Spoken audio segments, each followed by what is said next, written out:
that human rights should take primacy over corporate profit. We're willing to assert that peace should take primacy over war profiteering.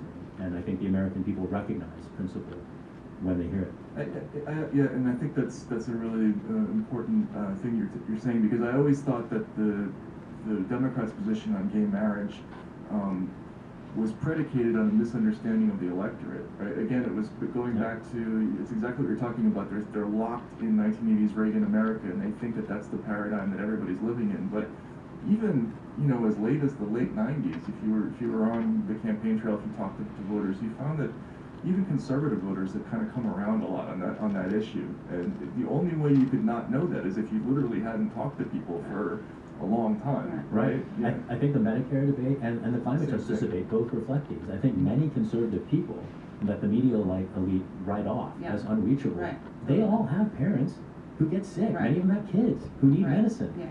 The idea that medicine should just not put you on the street or threaten you with bankruptcy, that will sell in Indiana and Alabama. That will sell in every precinct and county across the country. But certainly corporate Democrats don't understand. Right, yeah, those people, yeah. They're also very, tuned on the surveillance issue, right? They want to get money into politics. Right? Middle East wars, mass incarceration. I mean, there's like, some room to move on some of those issues, it seems like. It's one reason I describe myself sometimes as a transpartisan constitutionalist. Like, I am a democratic socialist, and I'm eager to establish healthcare and food and housing as human rights.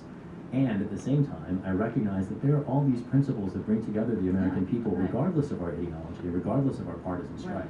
And I think that's the opportunity at this moment, is to speak to that community of Americans who are willing to see through the contrived dysfunction in Washington. Which is why I think the kind of contempt for Sanders for going on Fox News is so, where are you coming from? It's like so privileged and out of touch, and putting some weird, like, it's fetishizing something over the actual lives of people. And if you care about non-Fox, like, forget the Fox News viewers. Like, if you only care about the most disenfranchised, and of course I think we see people there are straight white men who are poor and exploited, like, we're not, but let's say you have that very narrow kind of Manichaean view of things, where it's like all white people are privileged and all people of color are not, and you can never have, like, people of color with bad politics, like, even if you only care about those people, you have to reach these other people, because we live in a world where we vote and you have to defeat Donald Trump.